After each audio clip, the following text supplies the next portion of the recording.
So hold on to hope.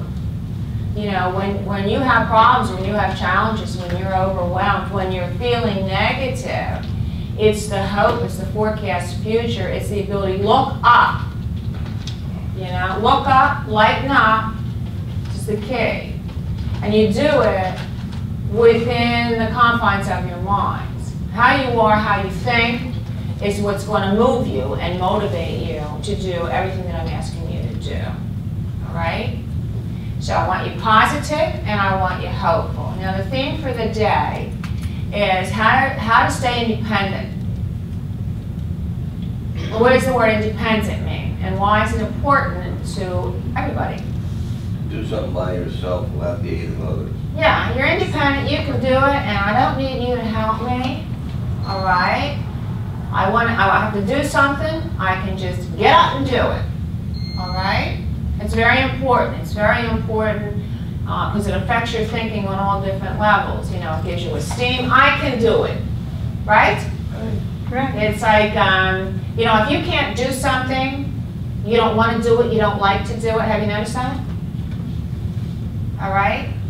But when you conquer something, when you're good at it, you love to do it and you want to do more of it. I noted Kathy Sims came in and made the comment to me that y'all were doing so well with Tai Chi, those of you that continue to try and to study, right? And she said, boy, they are doing great. It's getting easier for them because they're remembering it, they're conquering it. And I know this was the toughest class I brought in here, so it was the last one I brought in here. They're getting better at it, they're getting good at it, it's easier for them, and they like it, right? I don't have to anybody saying they like it because they can't do it and it's hard, right? Okay, so in your mind, the need to be independent is critical because the theory is the more that a human being does for themselves, the more under control that they feel. The sense of dependency, how does that make you feel? Some folks along the course of Parkinson's disease, they become dependent for one, some, or a lot, or all of their activities of daily living, their driving, their simple things. They become dependent because they lose their function, you know, they lose their dexterity, they lose their strength, they lose their reflexes, whatever. So now they need to ask for help.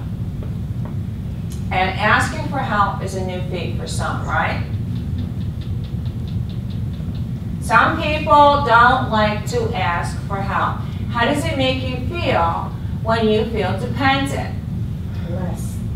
Perfect answer, less. It doesn't make you feel better, it doesn't bring you up here. The need to be dependent has a direct hit on esteem, self-worth, confidence, positive attitude, and everything else. Because all of our life we're striving to do things well, to do things by ourselves, right? To not ask for help. We're taught in the American culture to be strong, just do it. And the earlier you walk, the earlier you talk, the earlier you get a job, the earlier you graduate from college, the better you are in the American culture, right? Hurry up, okay? So we are conditioned, be strong, be brave, be fast, do it ourselves, bada bing, bada boom. All right? You know what I say when I say that? Yeah, Warp speed ahead. it's Okay. tough. Deb and I have been married 38 years. We've always shared the tasks, and we've always believed in an equal division of labor equals an equal division of pleasure. Right. But now it's getting to the point where she's having to take over some of the things that I can't do. And it's real frustrating. It's tough to deal with as the person, although they know that you would do the same for them in a heartbeat. It's just, you feel like you're not contributing enough sometimes to the relationship, and it's real hard. So you have to, Pete, you said a lot of really good things in that paragraph.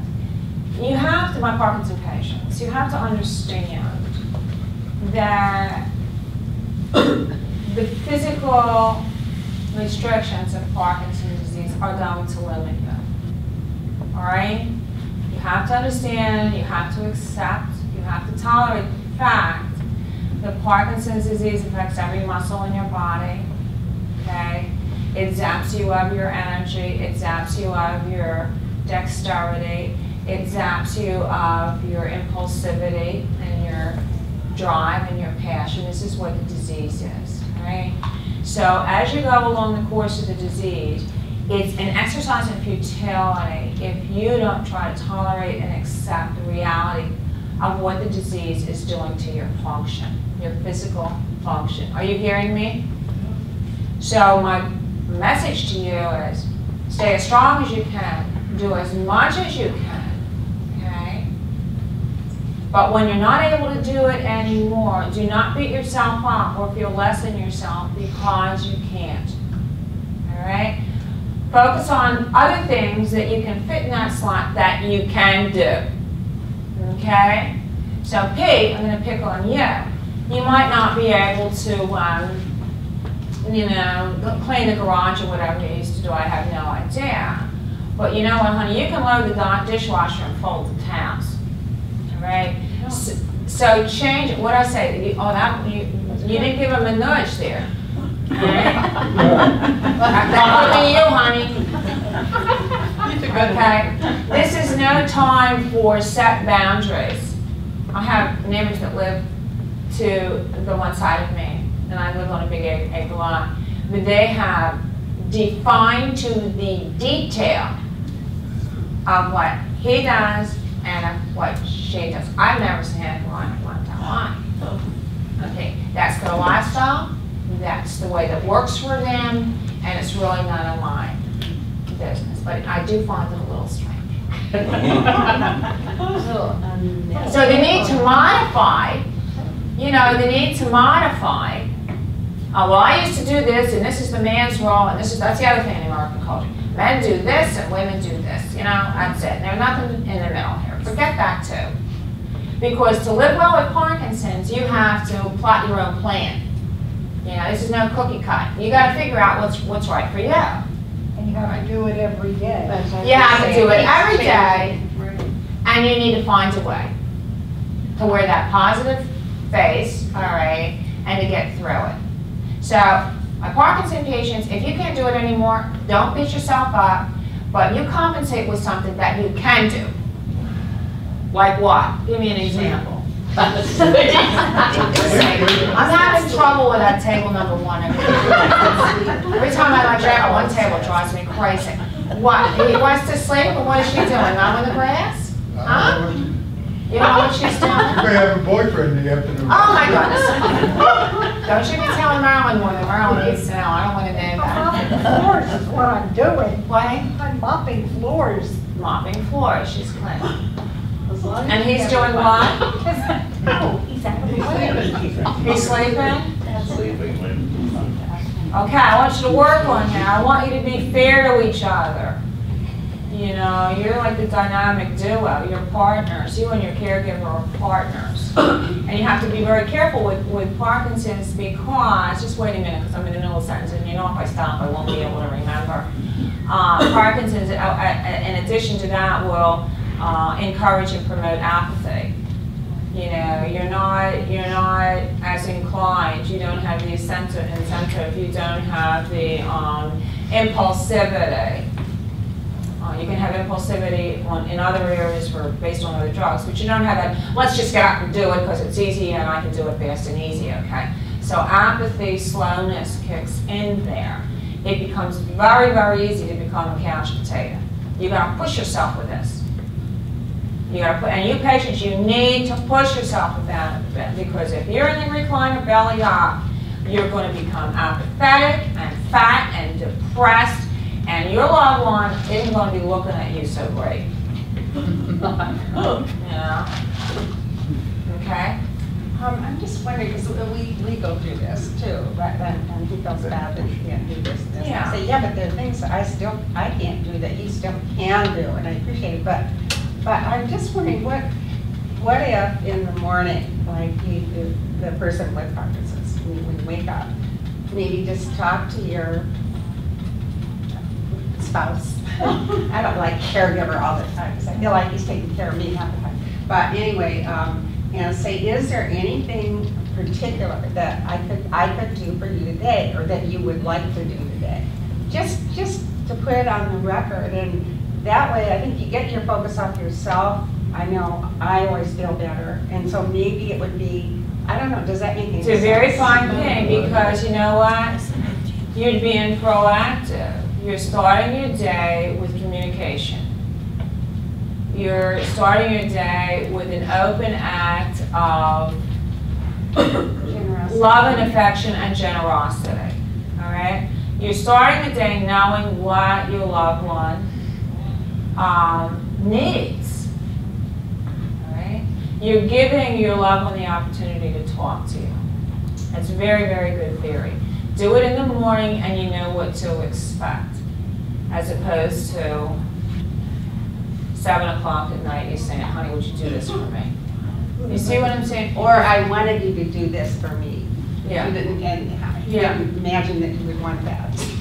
Right, it's really good. I mean, we're talking about, this is something that I really feel the need that I want to do today. If this day works out the way that I hope it does, this is what I want to do today, and do you support me in that? You see what I'm saying? Communication is huge. There's never a better time than to talk too much as it is when you're in a Parkinson patient-caregiver relationship, okay? Because every component of it, every single day, every minute of the day is difficult, okay?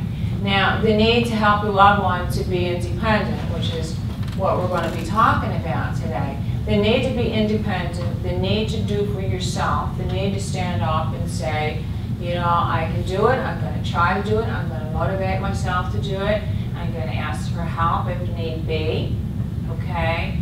It's very, very, very important. Do not set goals that you cannot reach, all right? Don't set a goal for yourself, my patients, that you can't do. But as much as you can do today, you focus on it, you do it, and you complete it. It's not as important to start something as it is to finish. Did you all know that? Success comes not in starting, but in finishing, okay? You caregivers, you have to give your loved one every opportunity in the world to do for themselves. Please. The worst thing you can do as a caregiver for yourself and for your loved one is to try to do everything. And this is difficult because it's a lot faster, it's a lot easier, right? It's a lot less stress, all right, if you do it for them. And why is it important that you don't?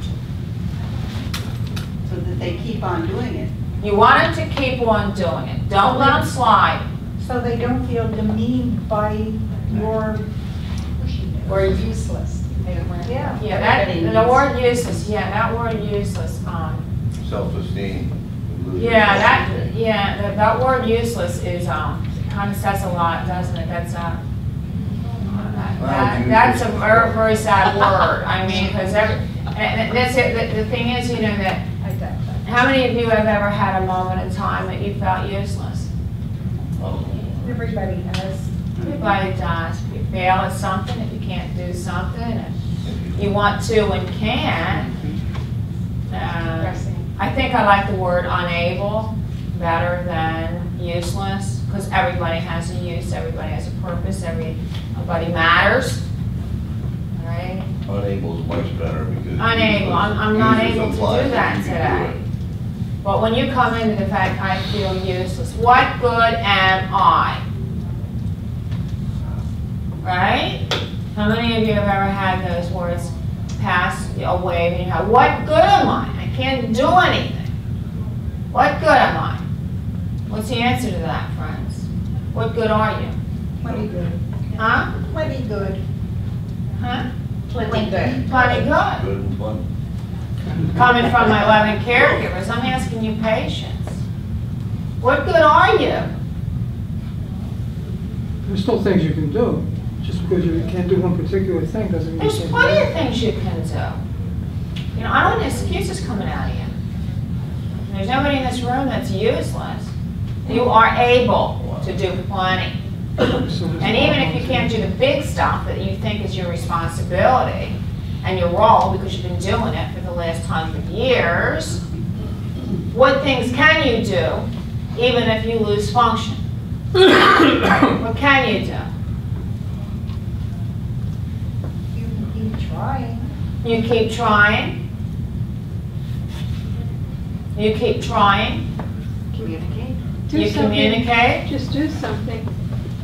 Just do For someone something. else and get your mind off yourself. Yeah, do something for somebody else and get your mind off yourself.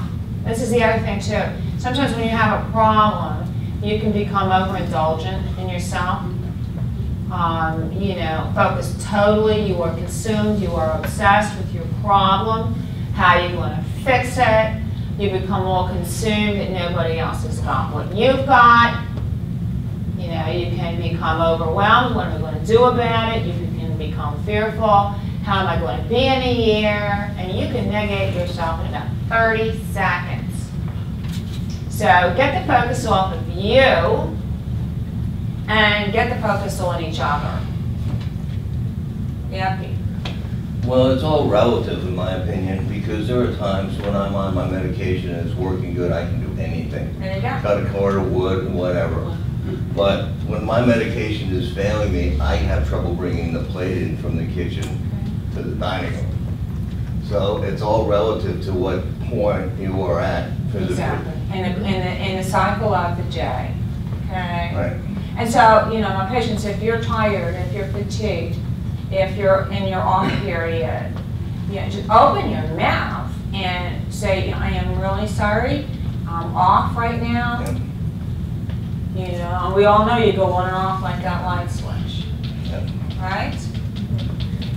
Just say, I'm sorry, I can't do it right now. Open your mouth as opposed to just acting like you're apathetic, lazy. Right, exactly.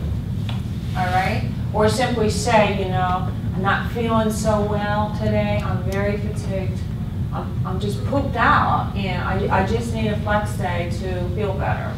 And the same thing for you caregivers. You caregivers, you know, like I said, you are equal partners in this. Your caregiver is not waitstaff. Okay, she's not the doormat. Okay? You might not be able to do all the dynamo things that you were doing before, but you can open your mouth. How many of you still have mouths that are working? If mine stops, I'm dead in the water. Dead wishes lie warm. Huh? You still have this wonderful power to appreciate and to say kind words and to motivate and to encourage and to optimize somebody else, right? Have you lost that power? Absolutely. Why do you think I insist you do speech every week? Huh? So even if you can't put new shingles on the roof, what can you do? You can say, you know, honey, I just really, really appreciate you, or I thank you, you know, or, you know, where would I be without you? And my life is whole without you, and I appreciate you, and I love you, and you make me happy. Come on! Say it and mean it. I mean, how many of you are truthfully gracious to the person in your life? All the time, or Yeah. as period? I don't know how to answer that, girly girl. I'll give you 75%. I'll take it. I'll take 75%. All right? Please realize, you know, that no human being has the right or the privilege to be demeaning or hateful or negative or hurtful to another human being. Just forget about it.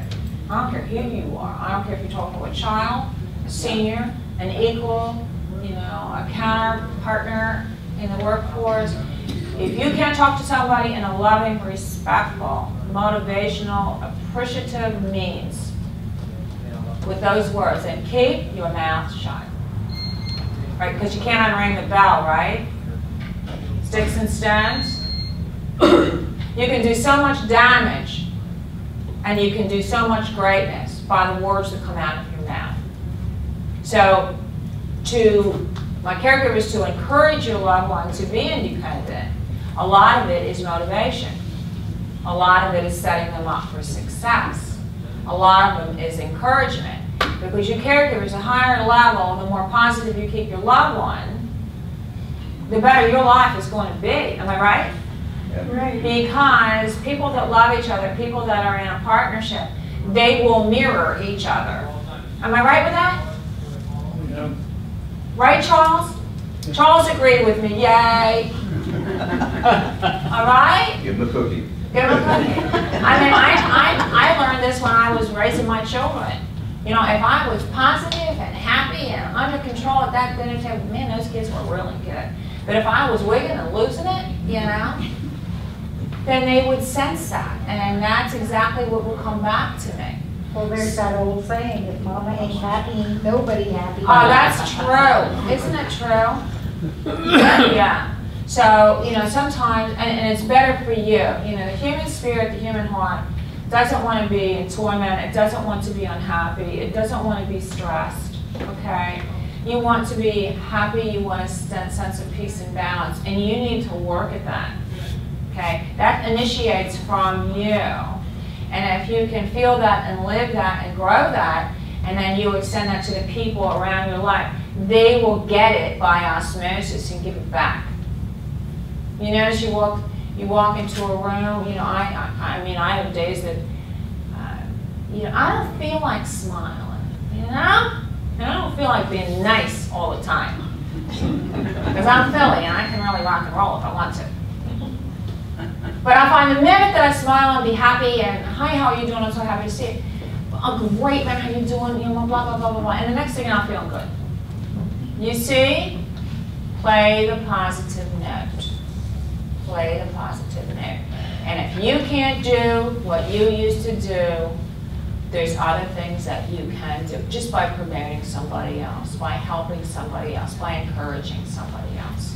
What are some of the things that he says, like if you ask him, what can I do for you today? If it's not too personal, do you want to share what that might be? Set the table. Set the table. Do you about anybody can set a table, right? Right. No? She tells me to get Like out to of get the a way. napkin. Pete's directive is get out of my way. And Well, you have a very energetic She sends me wife. fishing so she can do stuff around the house without me there. Okay. Well, you know, you all have your own dynamic, right? Well, you know, my husband doesn't have Parkinson's, but he's getting a little dementia, and he's had open heart surgery twice in 10 years. And a lot of it is doing things together. And I find things to make it easier, even for like Mom and things like that. Like I do Tupperware. I found a container that makes it easy for him to do scrambled eggs, because I worry about them using the stove. So you scramble the eggs in this little container, you stick it in the microwave, it's done in 2 Oh, minutes. good. It's fantastic. But we do it together. Like we'll do bacon and eggs together. The other thing is, as Mom taught us all from the time we were little, is to smile or your face will grow that way. If it's what? She says, smile or your face will grow that way. There you go. That was always There her you attitude. go. You smile or your face will grow that way, and I really do feel that way. Good advice, Anna. And doing things together. Doing Great things advice. together, I mean, we do, you know, if he can't do something because he can't do the lifting anymore or things like that, so we get out there, and my mother's 5 acres. And I cut the grass in the sunny part because I like the sun and I enjoy that part, but he can't deal with the heat. So he does the shaded part in the trees and rides the lawnmower. We have 2 of them that we use. Good. And we do it together. That way I can kind of keep an eye on him to make sure he's okay. But you're getting something done. But we're getting things done, and he feels like he's doing something. Like he'll work on the motors, but I'll do the lifting, I'll do whatever he can't do. And I don't say that he can't do it, I just say, well, let me do this, because I like the sun. So you cut in the shade, because I don't like the Well, you should be bugs and very the proud of spiders. yourself because you're really doing a good thing. You had a problem, now you got a solution.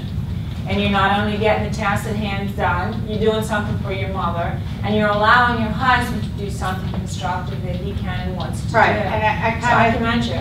right, and I kind of tell him, you know, well, you're kind of watching Mom for me, and if I have things to do, and Mom's kind of keeping an eye on things that he, you know, because he forgets, as a diabetic, he's diabetic also.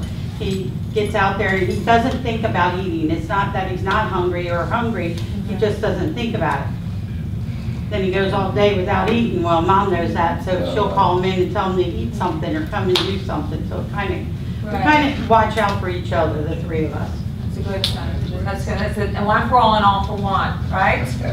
One for all and all for one. It really, really does work, and the communication is huge. So good job. She's the chief cook, I'm the bottle washer. Sounds like a perfect plan to me. You make a big fat mess for him to clean up? Ah! Well, sometimes there's quite a bit there, but that's what Good for I do. you. Something else. I've always been McDonald's. a humorist. I like humor. And even here today, you can hear humor. Without humor, I'd pass away. It's a trip. Good I old need rule number one. Yeah. You have to, and it's a very good thing, the ability to laugh, the ability to find the silliness in it, right? It's critical. I mean, why cry when you can laugh? Now, there's times in life that you need to, it's okay to be sad and it's okay to be down. But the little piddly minutia, you know, that is absurd in our life, just laugh at it. That's it. Look in the mirror and laugh. You know, so there's days I tell myself, I say this all the time, I'm in a Chevy Chase film. You know, remember when they closed Wally World? Yes. Chevy Chase, as dumb and as simplistic and nutsy, but he always just kept positive and moved forward, right? Chevy Chase? Okay. But that's a very, very good thing. Lighten up. It is the key to happiness. It is the key to happiness. And so many times, if you do get in a tough situation, it can last a minute, it can last an hour, it can last a day, it can last a week, it can last a year. But strive on a conscious level to get out of it, to get through it. So many times people with this nonsense, you know, will get in a negative note of a conflict with someone or ill words with someone, and they wallow in that. You know, to get out. Just move right on. I'm sorry, honey, I'm tired, I didn't mean it, let's get going. All right, don't hold on to negativity. Don't hold on to hurts. And if it's up to you to fix it and make it right, even if it's not your fault, do it anyway. Just get yourself and your loved ones on a negative note. How many of you do that? Yeah, and find the joy and find the humor. Yeah, I think a lost art is, you know, is laughing at yourself, being able to laugh at yourself. And I keep trying to do that. In school's easy, there's a lot. How many of you have the ability to laugh at yourself? What do you find so funny about yourself? Just look in the mirror. Just silly, just silly. And that's a huge act of humility. You know, some people are on such an ego trip. Then you maybe won't expect someone to be, Yeah. and also not taking it personally, and that's the thing that we have to learn. If somebody, if they forget something or they do something wrong that you told them not to, whatever, just don't take it personally. They're not intentionally trying to irritate you or make your life miserable. It's the truth. I'll say, you know, live on a conscious level. You know what I'm saying when I say that? Live on a conscious level. Pay attention to what's going on with you and with the people in your life. But don't take personally what life throws at you. Because you can't control it, okay? And the way that you handle it is critical with regards to how you think and how you move forward and how you feel about yourself in your life. Okay? Okay, Pete? One quick thing is sort of funny, and then I'll get onto a serious question or point. You mentioned Chevy Chase, Yeah. and they said, why is it every man can remember every word of Caddyshack and repeat it back verbatim, but they can't remember what their wives told them to get at the store 5 minutes ago. But the one thing that we're going through in my household is not only do we have to deal with my Parkinson's, we have to deal with something we never thought about, and that's getting older at the same time. Oh, yeah. How about that? And I thought I'd grow old gracefully, but that's not happening. So we're dealing with being our limitations because because we're getting Oh, in our 50s and 60s. it's a very good point. You know, the normal aging process, what is it? Yeah, I used What is, to, what is aging? What is aging? Slowing down. You slow it down, it's wear and tear. It's Yeah, wear and tear on the human body, that's all it is. Use the Wear and Pilates. tear. Wear and tear on your muscles, on your joints, on your skin, on your hair, on everything, right? Yeah. It's nothing more than wear and tear. It's the normal aging process. So you got that going on, Yeah. okay? So do not blame anything and everything on the Parkinson's disease. Because there is a layer in there of the fact, oh gee whiz, I'm 70, not 30. Right. Maybe I'm slowing down, or I don't have the energy or the boost to do it. Because just maybe I need more sleep, or maybe I get more tired out. So understand and be gracious to the fact that every time that you have a birthday, it's a great thing. All right? It's a great thing to have another birthday and to live another year and to celebrate your life with everybody in your life that you know and love. All right? But the aging process is going to happen. Parkinson's is going to happen. The other thing that I want you to pay attention to is all the other comorbidities that happen, the other diseases and issues and problems that go on with the normal aging process, right? Cardiac, diabetes, arthritis, all these other things are happening to you. Your eyes go, your ears go, what's not to love, right? And then, but with Parkinson's disease, of all the diseases, you're focused on it more than anything else, because the symptoms and the side effects that affect your human life are so out there in front of you. Am I right? How many of you have one day that you don't say that you don't think about having Parkinson's? No. That's weird. You don't even think about having I Parkinson's. think I was asleep. I feel so good that. You feel so good. You got it. I feel so good. Sometimes I talk to my phone and know if I have Parkinson's. Yeah. But I just, I don't change Yeah. much. Yeah. You know, and that's a really good point. Don't become more consumed by it. Don't think about it all the time. You know, unfortunately, even in healthcare, the way we talk about it, that's a Parkinson patient. I wish I could come up with something more glamorous. But, you know, I don't say this is a diabetic person, right? Right. Or this is a arthritis person, right? You don't even do it with some of the other neurologicals, but we do it for whatever reason with this disease, and I can't figure it out why. But, you know, let it go. This is just a very small part of who you are, because you're a person. You're a person. You just happen to be living with your Parkinson's disease. Now, for you to stay independent, how many of you strive and want and are holding on to independence? Push it hard, you know? And that's why, you know, the more that you're in these groups, the more that you're doing exercises, you know, for strength and balance and mobility, the more that you're doing for voice, for breathing and posture and swallowing, okay? The more you're doing with art, just playful. You know, I actually did watercolors last week with Maureen, didn't we, girlfriend? I felt so good. I hadn't done that since kindergarten. I had my little box of paint. She did a lot better than I was a little intimidated. But I'm going to be doing a lot better tomorrow afternoon, okay? Just play and realize, you know, I am really great. I'm really okay. Do you ever focus on what's great about you? Do you ever focus on what you can do? Do you ever focus on the positivity? Yes. All right, what makes you great? Being alive and planning, cooking, baking, all that sort of stuff. You better believe it. Being alive, cooking and baking, you're getting right on doing that, right? Connie cookies. Yeah. What are the things you want to pass on to your grandchildren? Yeah.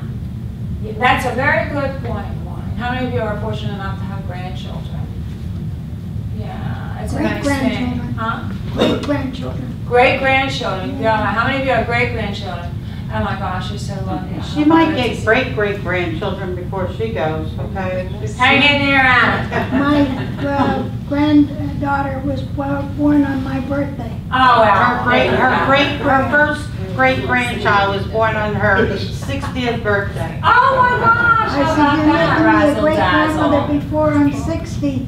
And she told me, she said, I waited till you were 60. Oh, there you go, smart kid. There's a woman in control, right? Yeah, it's a good point. If you know, sometimes you know, how do I spend this hour? How do I spend this day? Well, it's a good point. What about you? Do you want to pass on to your children, your grandchildren, your great-children? What are they? Great-grandchildren, your great-great-great-great-great-grandchildren? Okay?